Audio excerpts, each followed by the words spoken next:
अस्सलाम वालेकुम। Sorry, last video किसी रीज़न की वजह से कैंसिल हो गई। तो हम बात कर रहे थे सिलेक्टर्स की। तो सिलेक्टर्स CSS के सिंटैक्स में यहाँ पे होता है, सही है। ये बात तो कंफर्म थी। ये प्रॉपर्टी है, ये उसकी वैल्यू है, और ये CSS का सिंटैक्स था। अब हम लोग बात कर रहे थे, हमने क्लास की एग्जांपल देख ली थी। अब हम बात कर लेते हैं पेरेंट और चाइल्ड रिलेशनशिप की, कि हम अगर हमारे पास एक पेरेंट है और उसके हमें सारे जो चाइल्ड हैं उस पर हमें कोई काम करना है, तो हम वो काम कैसे कर सकते हैं। तो इसके लिए हम एक UL बना लेते हैं। उस UL में हम एलाइज दे देते हैं। ये थोड़ा ज़्यादा बन गया, मुझे फोर्स चाहिए।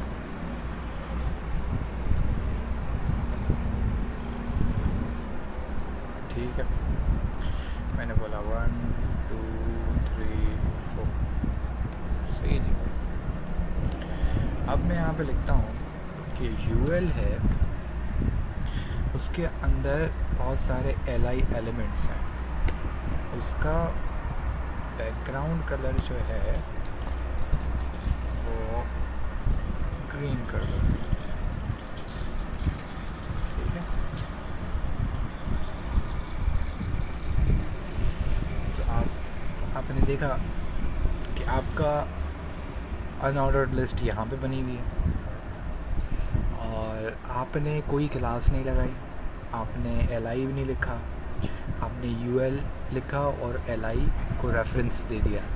अब आप ये मुझसे पूछ सकते हैं कि ना कि सर ये पेरेंट और चाइल्ड रिलेशनशिप यहाँ पे लगाना क्यों ज़रूरी है, या हम क्यों लगा रहे हैं। तो हाँ, आप डायरेक्टली LI को यूज़ कर सकते थे, लेकिन ये जस्ट एक्सप्लेन करने के लिए है कि अगर एक एलिमेंट है उसके अंदर बहुत सारे दूसरे एलिमेंट हैं, P टैग है, H1 टैग है, आपने उन सब पर कोई एक प्रॉपर्टी लगानी है, तो आप ये इस मेथड के थ्रू कर सकते हैं। ये स्पेस है बीच में। जब आप एक एलिमेंट लिखते हैं और बीच में एक स्पेस देते हैं और दूसरे एलिमेंट का नाम लिखते हैं, तो आप बेसिकली उसको HTML को ये बताना चाह रहे हैं कि ये पेरेंट है और ये जितनी उसकी चाइल्ड है उस पर ये प्रॉपर्टी अप्लाई कर दो। अब ये क्यों इससे ज़्यादा यूज़ कहाँ होता है, ये ज़्यादातर यूज़ इस ऐसी जगह पे होता है कि जैसे कि आपने div यूज़ किया। अब div के अंदर आपकी फ़र्ज़ करें कि आपकी IMG लगी हुई है, आपने P टैग लगाया हुआ है, ठीक है। आपने जैसे कि स्पैन लगाया हुआ है, आपने इनपुट लगाया हुआ है, ठीक है। तो ये सारे काम आपने div के अंदर किया। अब देखें, इशू ये है, आपको इन सब पर कोई एक पर्टिकुलर काम करना है, आपने इनका बैकग्राउंड बदलना है, लेकिन इन सब पे करना है। अब यहाँ तो आपके पास एक तरीका है कि आप एक एक टैग पर क्लास लगाएं या ID दें और फिर जाके आप उस पर कोई भी काम कर सकते हैं। लेकिन दूसरा सबसे इजी तरीका क्या होगा कि आप इसको ID दे दें और आप यहाँ पे कह दें कि पेरेंट ID का जो एलिमेंट है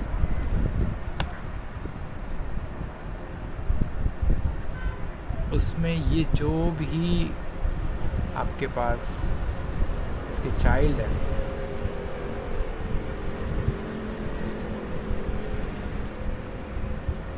ये IMG है आपके पास, मैंने कौन कौन से यूज़ किए हैं, IMG है, स्पैन है और P है और इनपुट है, ठीक है।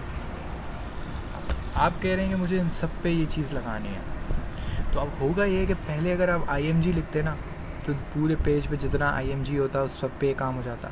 आप जस्ट स्पैन लिखते तो जस्ट स्पैन पे जितना भी वो पूरे पेज पे स्पैन होता उस पर लग जाता। इसी तरह P इसी तरीके से इनपुट। लेकिन ये क्या कह रहा है कि पेरेंट जो ID का एलिमेंट है जो कि div है, उसके अंदर जो IMG है, उसके अंदर जो स्पैन है, उसके अंदर जो P है, उसके अंदर जो इनपुट है, उस पर ये काम कर दो। तो आपने ये स्पेसिफाई कर दिया है। और आप ये कॉमा जो होता है CSS की प्रॉपर्टी में, ये भी आगे एक एलिमेंट में यूज़ करके दिखाएंगे। कॉमा हर जगह वहाँ लगाया जाता है जहाँ आपने मल्टीपल चीज़ों पे एक ही काम करना हो, सही है। लेकिन हमने यहाँ पे ये पेरेंट वाला काम क्यों यूज़ किया है? क्योंकि हम नहीं चाहते थे कि P दूसरे वाले P जो P's हैं इन पे कुछ हो।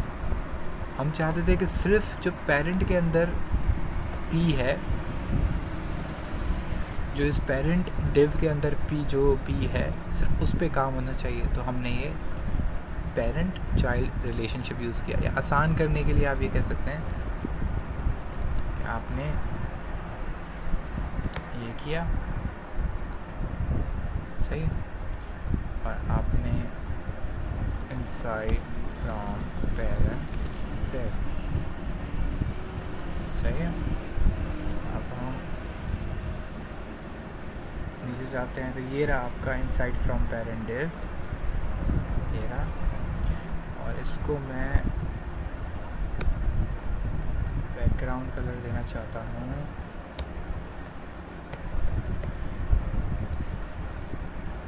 ग्रे, ठीक है। अब आप देख रहे हैं कि इस P पे कोई क्लास या ID नहीं है, लेकिन उसके बावजूद भी इसका जो बैकग्राउंड कलर है वो ग्रे है।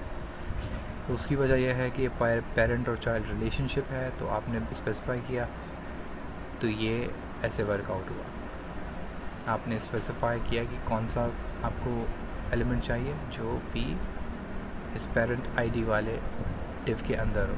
अब इसी तरीके से आप मल्टीपल भी कर सकते थे कि आपने कॉमा डाल के IMG किया, कॉमा डाल के स्पैन किया, तो अब ये P पे भी लगेगा, IMG पे भी लगेगा, स्पैन पे भी लगेगा। मल्टीपल आप एलिमेंट्स यूज़ कर सकते हैं।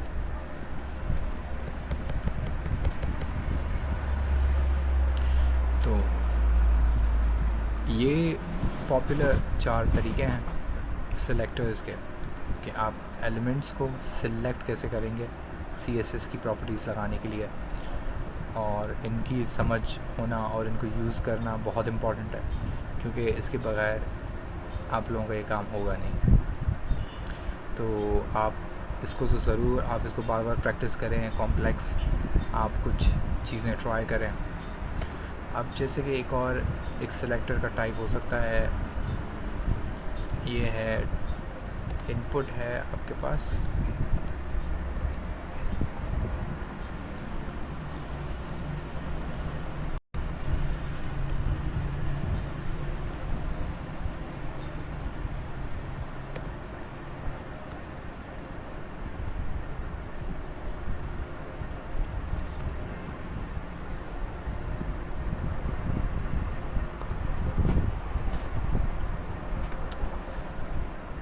तो ये एक बिल्कुल ही अलहदा किस्म का सिलेक्टर है। ना मैंने क्लास यूज़ की, ना मैंने ID यूज़ की, ना मैंने टैग का नेम यूज़ किया, ना मैंने पेरेंट चाइल्ड यूज़ किया। मैंने इन चारों में से कोई भी चीज़ यूज़ नहीं की, लेकिन उसके बावजूद मैंने इस इनपुट एलिमेंट का बैकग्राउंड कलर ब्लू कर दिया। अब उसका एक रीज़न क्या है कि मैंने ये एक एट्रीब्यूट सिलेक्टर यूज़ किया है। एट्रीब्यूट सिलेक्टर क्या होता है कि आपने कौन से एट्रीब्यूट की किस वैल्यू हो तो आप उस पर ये काम कर दो। अब उसको कुछ नहीं पता है कि ये इनपुट है, ये क्या है। उसकी कंडीशन जहाँ पे ये मैट होगी वहाँ पर ये प्रॉपर्टी अप्लाई हो जाएगी। अब ये प्रॉपर्टी कहाँ अप्लाई हुई? ये पूरे पेज पर इस इनपुट पे अप्लाई हुई। अब यही अगर आप इसको ऐसे करें कि जो इनपुट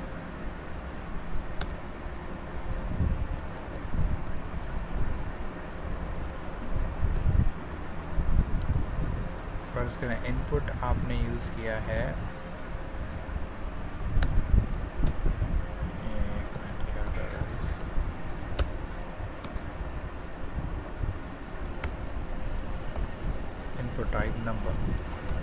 अब आपके पास दो इनपुट्स हैं। अब अगर आप इनपुट का टैग लगा के कोई प्रॉपर्टी यूज़ करते हैं तो वह इन दोनों पे लग जाता। लेकिन आप देख रहे हैं कि ये वाला इस पर कोई असर नहीं हुआ है नंबर वाले पे, लेकिन ये अभी तक ब्लू ही है। क्यों? क्योंकि हमने ये बताया कि जो टाइप टेक्स्ट है जिसकी, उसको ब्लू कर दो। सही है। तो इसने ये इस एलिमेंट को ढूंढने गया जिसका एक एट्रीब्यूट है टाइप, उसके वैल्यू है टेक्स्ट। तो उसको ये वाला टैग जो है इस बात पे फुलफिल हुआ, तो उसने ये कलर कर दिया। तो ये इसको आप ज़रा प्रैक्टिस कीजिएगा। ये सिर्फ यहाँ पे महदूद नहीं है, ये कोई भी एलिमेंट का, कोई भी एट्रीब्यूट का आप जब ये चीज़ ऐसे लिखेंगे तो ये काम उस पर भी हो जाएगा।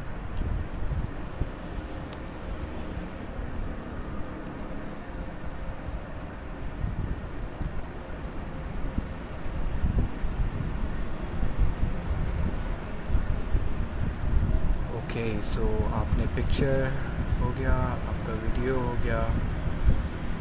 अच्छा, कलर।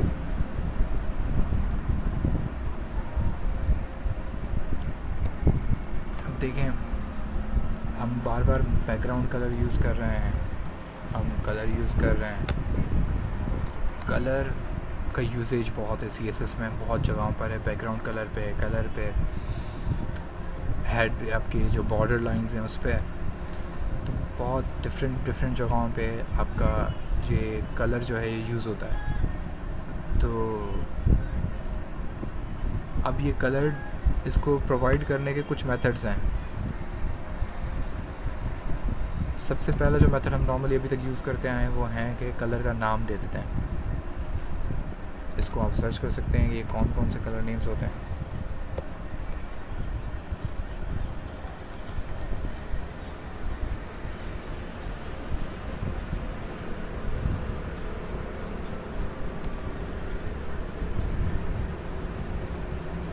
ये कुछ CSS के कलर नेम्स हैं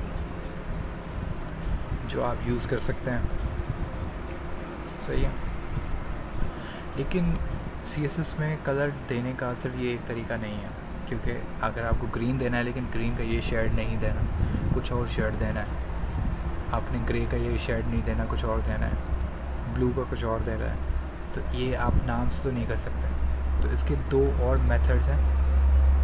सबसे पहला मेथड है RGB का। सही है, 255, 255, 255। तो ये देखें, ये वाइट हो गया।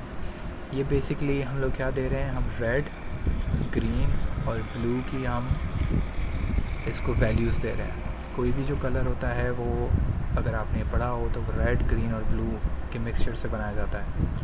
तो इसमें जब आप उसकी इंटेंसिटी डिफ़ाइन करोगे कि रेड कितना हो, ग्रीन कितना हो, ब्लू कितना हो, तो आप उससे भी कलर क्रिएट कर सकते हैं। सही है।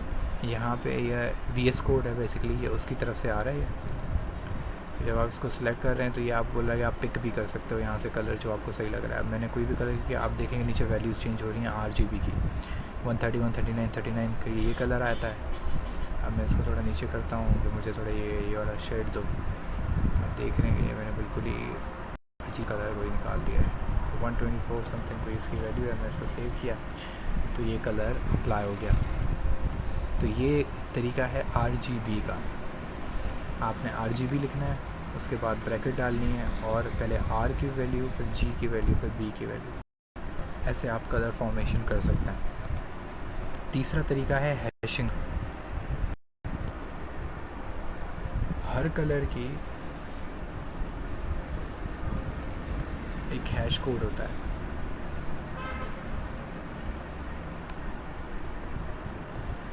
जैसे कि ये कुछ कलर्स हैं,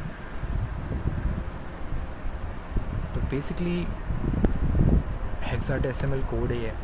अगर आपने मैट्रिक में पढ़ा हो तो हेक्साडेसिमल को कन्वर्ट करने का एक मेथड होता है, बाइनरीज टू हेक्साडेसिमल। तो ये हेक्साडेसिमल हैशेस हैं। तो इससे ये आपको होता है कि जो आपने कलर सेलेक्ट किया है आप एग्जैक्टली वही कलर अप्लाई कर रहे हो, क्योंकि ये पूरा हर कलर का एक अपना यूनिक कोड होता है। तो ये आप यूनिक कोड भी पिक करके कोई भी कलर यूज़ कर सकते हैं। लेकिन इसको लिखने का तरीका ये है कि इसमें पहले ID की तरह हैश लगता है, सिंपल, और कुछ भी नहीं है। तो देखिए एग्जैक्टली जो ये कलर था वो अप्लाई हो गया। तो इसके 3 मेथड्स हो गए। सबसे पहला हो गया RGB, दूसरा हो गया हैश। RGB में RGB पहले लिखेंगे, फिर ब्रैकेट बनाएंगे, फिर उसके बाद कलर की इंटेंसिटी लिखेंगे, उसके बाद फिर ये हैशिंग में हैश पहले लगाएंगे, फिर उसका कलर का कोड लिखेंगे। अब आपके पास बहुत सारी वेबसाइट्स हैं,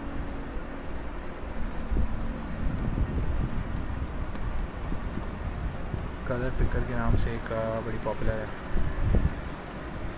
चलें, ये गूगल का अपना आ रहा है। तो देखें यहाँ से आप कोई भी अपना कलर फॉर्मेशन कर सकते हैं और वो गूगल आपको उसका हेक्स कोड बता देगा। आपने यहाँ आना है और ये हेक्स कोड उसको दे दिया, इसने एग्जैक्टली यही कलर लगा दिया। तो ये कलर लगाने के तरीके हैं CSS में, और ये तीनों आप यूज़ कर सकते हैं।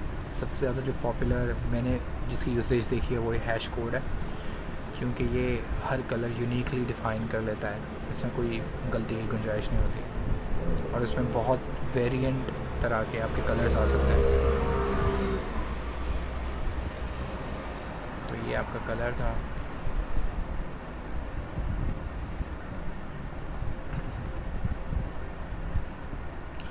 उसके बाद है फ़ॉन्ट फैमिली। अभी जो ये फ़ॉन्ट यूज़ हो रहा है, ये यूज़ हो रहा है टाइम्स न्यू रोमन। लेकिन आप टेक्स्ट का, मैंने कहा सब कुछ पूरे वेब पेज पे जो फ़ॉन्ट फैमिली है, अब ये इनको बेसिकली फैमिलीज़ क्यों कहा जाता है कि ये एरियल, हेल्वेटिका, सैंस सेरिफ ये एक तरह के फ़ॉन्ट हैं, तकरीबन एक जैसे दिखते हैं, लेकिन ये 3 क्यों हैं? ये एक फैमिली है कि भाई अगर ब्राउज़र एरियल नहीं दिखा पा रहा तो वो हेल्वेटिका दिखा दे, हेल्वेटिका नहीं दिखा पा रहा तो वो सैंस सेरिफ दिखा दे। तो ये एक तरह से ऑप्शंस हैं कि ऐसा ना हो कि पहला एरियल किसी तरीके से नहीं चल पाया ब्राउज़र में तो वो कोड ब्रेक ना करे, तो उसमें हमने ऑप्शंस दिए हैं। अगर हम फ़ॉन्ट फैमिली ये लगा दें और हम इसको रिलोड करें तो आपने देखा कि पूरे पेज का फ़ॉन्ट चेंज हो गया। ये फ़ॉन्ट फैमिलीज़ होती हैं, और सबसे ज़्यादा जो वेब पेजेस पे कोई फ़ॉन्ट यूज़ होता है तो वो ये वाला फैमिली है, एरियल, हेल्वेटिका और सैंस सेरिफ की। यही सबसे ज़्यादा पॉपुलर है और यही सबसे ज़्यादा यूज़ होती है। अभी हमने कलर्स वगैरह के बारे में देखा, बैकग्राउंड कलर देखा, कलर देखा। अब जो हम बात कर रहे हैं वो हम बात कर रहे हैं टेक्स्ट की, फ़ॉन्ट की। तो अभी हमने फ़ॉन्ट पहला एट्रीब्यूट देखा जो कि डायरेक्टली टेक्स्ट को असर कर रहा है। तो अब हम और देखते हैं कि और क्या क्या इसमें हो सकता है।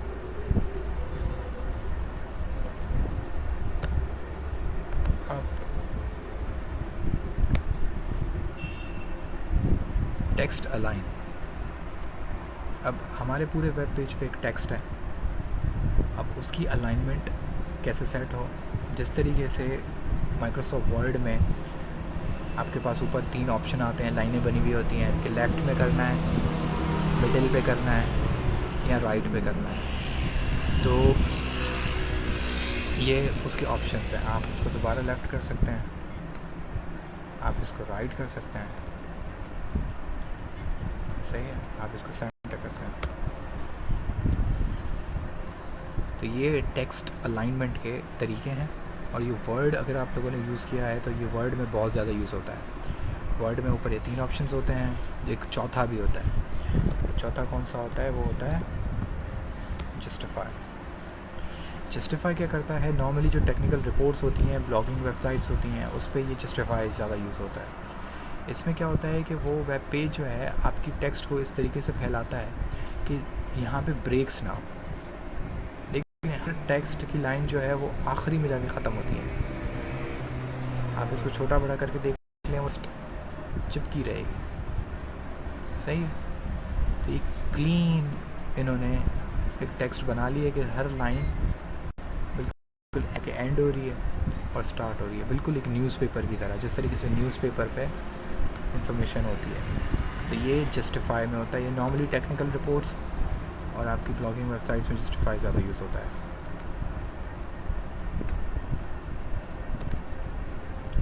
तो ये आपका टेक्स्ट अलाइन हो गया। अब हो गया टेक्स्ट इंडेंट। टेक्स्ट इंडेंट अगर मैं आपको दिखाऊं तो कोई भी पैराग्राफ में, अगर ये देख लें तो ये टेक्स्ट में कोई भी पैराग्राफ है तो ये स्टार्ट हमेशा थोड़ा स्पेस देके होता है, तो ये टेक्स्ट इंडेंट कहलाता है। अगर आप इसको हटा दें तो ये बिल्कुल टेक्स्ट जो है यहाँ से स्टार्ट हो शुरू से, तो ये अब टेक्स्ट इंडेंट नहीं है। अगर आप इसको थोड़ा स्पेस देंगे तो अब ये टेक्स्ट इंडेंट है। सही है। और मैं इसकी बात कर रहा था टेक्स्ट अलाइन की, जो अभी अभी हमने देखा। कौन सा वाला? ये वाला। तो हम जब टेक्स्ट अलाइन कर रहे हैं तो बेसिकली हम यही काम कर रहे हैं। हम उसको कह रहे हैं कि लेफ्ट की तरफ चिपक जाओ, या सेंटर में आ जाओ, या राइट की तरफ चिपक जाओ, या फिर जस्टिफाई कर लो, मतलब सारी लाइनें बराबर करो, जो कि बिल्कुल पैराग्राफ से स्टार्ट से शुरू हो फिर बिल्कुल पे ख़त्म हो। वो स्पेसिंग बीच में एडजस्ट कर रहा होता है। तो ये आपका हो गया text align, font family, text int. ठीक है। अब है लेटर स्पेसिंग।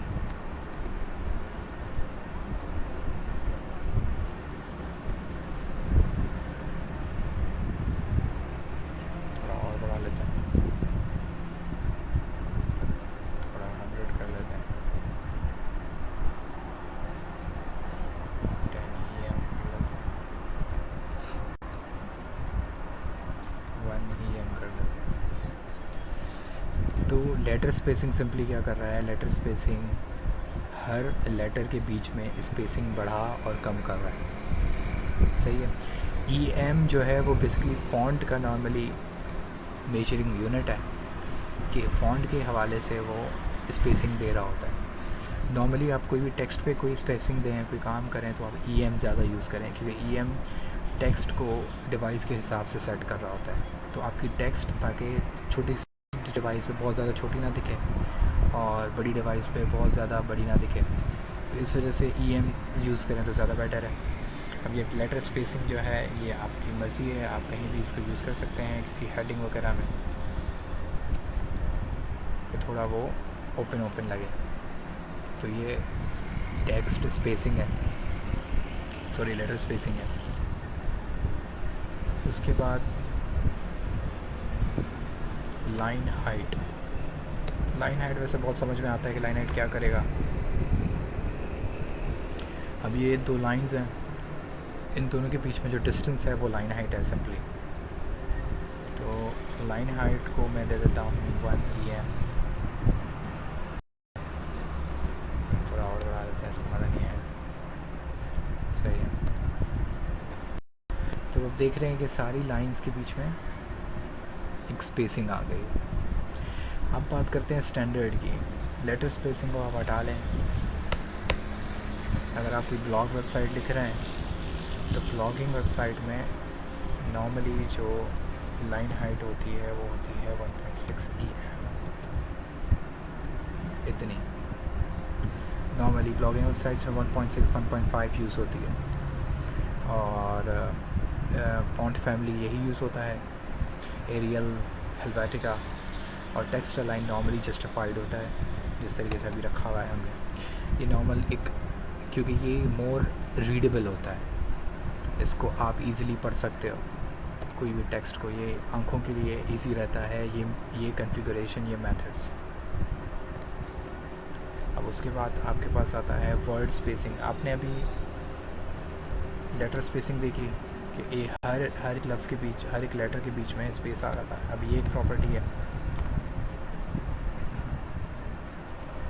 इसको मैं कह देता हूँ G2 EM।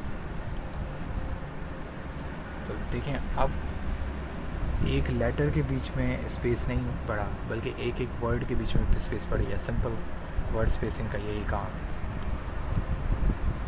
अगर कहीं भी किसी हेडिंग में आपको थोड़ी हेडिंग दूर करके दिखानी है तो आप उसकी स्पेसिंग वर्ड स्पेसिंग के थ्रू चेंज कर सकते हैं।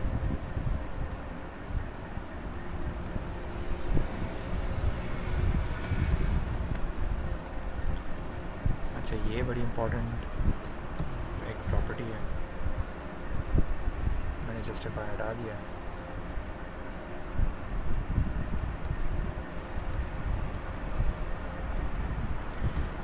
अब इसका होता है नॉर्मल,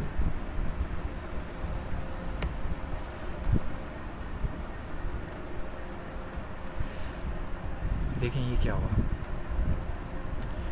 नॉर्मल और रैप ये इसकी बाय डिफ़ॉल्ट सेटिंग है, सही है। ये क्या होता है कि स्क्रीन का साइज़ जैसे छोटा बड़ा हो तो लाइंस को HTML उस हिसाब से सेट कर रहा होता है। स्क्रीन जितनी बड़ी होगी एक लाइन उतनी बड़ी होगी, सीधी बात है। लेकिन स्क्रीन जितनी छोटी होगी तो लाइन उतनी छोटी होगी, सही है। लेकिन इसको आप रोक सकते हो, आप कहते हो नहीं, एक लाइन में ही हो। मेरा यूज़र जो है इसको आगे जाके स्क्रॉल करके देख लेगा, मतलब वो पढ़ता हुआ जाएगा, वो नीचे स्क्रॉल बार आता है। ये बेसिकली VS कोड के अंदर ब्राउज़र है, लेकिन वो ओरिजिनल ब्राउज़र में इधर स्क्रॉल बार आएगा, आप उधर जाके देख सकते हो।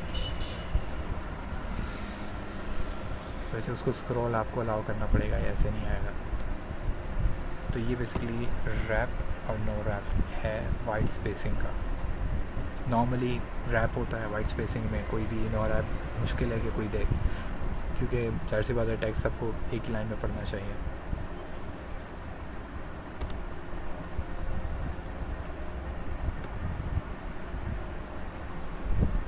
फ़ॉन्ट फैमिली हो गई आपकी।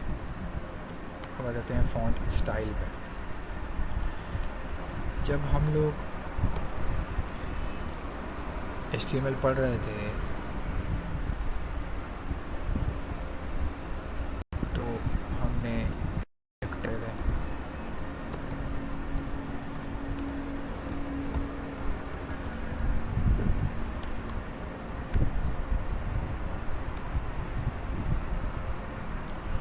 ये बोल्ड हो गया,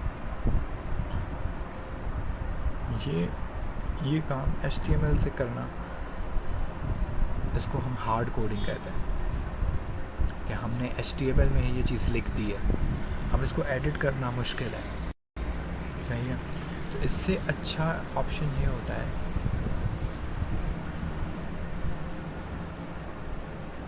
कि आपने स्पेन बना लिया,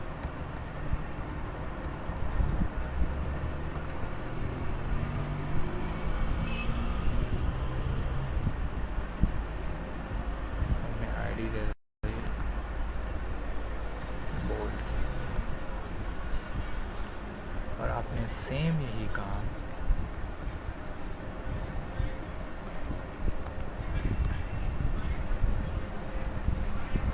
फ़ॉन्ट स्टाइल की प्रॉपर्टी यूज़ करके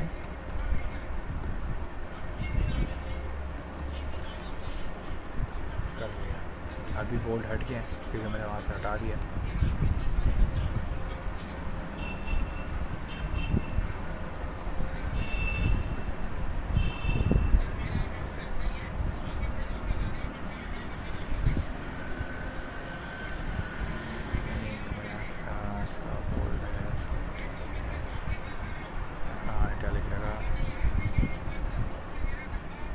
सॉरी नहीं, हाँ ठीक है। इसमें इटैलिक होगा और ऑब्लिक होगा।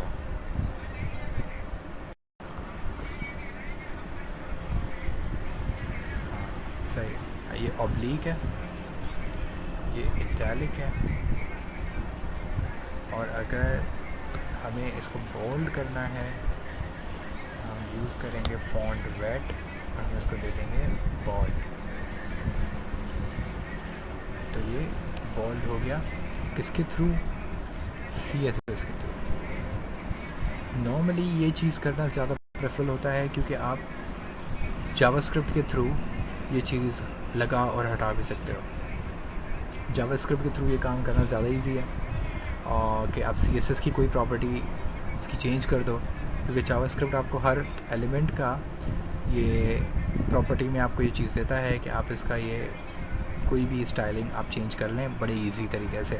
अगर आप उसको हार्ड कोड कर दोगे HTML में तो उसके लिए फिर आपको जावास्क्रिप्ट में बहुत मुश्किलात होंगी, हो वो भी सकता है, लेकिन आपको थोड़ी मसले मसाइल पेश आएंगे उसको करने में। तो सबसे इजी ये काम होता है कि बोल्ड, इटैलिक, इस तरह के काम आप CSS की प्रॉपर्टी से करते हो। सही है। तो ये हो गया आपका फ़ॉन्ट स्टाइल और font weight. Basically font style ये है कि इसमें दो पॉपुलर हैं। नॉर्मल तो एक नॉर्मल होता है कि भाई वो कुछ भी नहीं, जो कि हम नॉर्मली देखते हैं। एक होता है इटैलिक। इटैलिक आपको पता होगा, ये थोड़ा इसको सारे वर्ड्स को इंक्लाइन कर लेता है। एक होता है ऑब्लिक, ये भी इंक्लाइन करता है इसमें, और इटैलिक में बहुत थोड़ा सा फ़र्क है। ये बस हल्का सा एंगल थोड़ा कम होता है बस इटैलिक से। सिंपल। तो ये फ़ॉन्ट स्टाइल है। अब फ़ॉन्ट वेट जो है ये सिर्फ बोल्ड ही नहीं होता। आपने 10 यूज़ किया,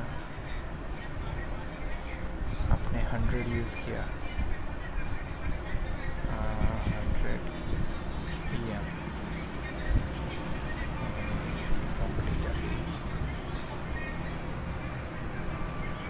700 इतना ऊपर। हाँ, तो आप ये यूज़ कर सकते हो। पता नहीं इसके यूनिट्स इतने 800 तक क्यों जा रहे हैं, लेकिन नॉर्मली छोटे पे भी हो जाना चाहिए। लेकिन खैर, आप जितने इसकी वैल्यू बढ़ाते जाएंगे वो उसकी बोल्डनेस बढ़ाता जाएगा। सही है। चलें, ये लिमिट पता लग गई कि ये 1000 तक आ सकती है। तो 1000 आप देख रहे हैं कि इसने फ़ॉन्ट वेट बेसिकली जो बोल्ड है वो इंक्रीज़ कर रहा है। तो फ़ॉन्ट वेट के ये यूनिट्स भी होते हैं लेकिन ज़्यादा पॉपुलर नहीं है, यूज़ नहीं होता है। नॉर्मली बोल्ड ही यूज़ होता है। और यहाँ से फ़ॉन्ट वेट में बोल्ड लगाने का क्या मकसद है, हम डायरेक्टली क्यों नहीं लगा रहे जाके? इसका जैसे आपको मैंने रीज़न बताया कि जावास्क्रिप्ट के थ्रू इस चीज़ को फिर मैनिपुलेट करना बड़ा आसान हो जाता है। आपको लगता है आपने कोई फंक्शनैलिटी देनी है कि कोई एक स्टेटमेंट बोल्ड हो जाए करके किसी क्लिक पर, तो वो जावास्क्रिप्ट के थ्रू आप फ़ॉन्ट वेट के थ्रू ईज़िली कर सकते हो। कि आपने फ़ॉन्ट वेट पहले नॉर्मल रखा हुआ है, फिर आपने जावास्क्रिप्ट के थ्रू इसको बदल के क्या कर दिया, आपने बोल्ड कर दिया। तो ये फ़ॉन्ट वेट है। फ़ॉन्ट स्टाइल का भी आपको पता चल गया। तो ये बेसिकली आज की इंट्रोडक्शन की क्लास के कुछ टॉपिक्स हैं जो रिलेटेड थे। एक तो टेक्स्ट से, सही है, और दूसरा कलर्स है। ये दो इम्पॉर्टेंट चीज़ें हैं, बहुत ज़्यादा यूज़ होती हैं हर जगह। तो हमने कुछ प्रॉपर्टीज़ देखी जो किससे रिलेटेड थी, टेक्स्ट और आपकी कलर के रिलेटेड। अभी CSS की बहुत बेइंतहा प्रॉपर्टीज़ हैं।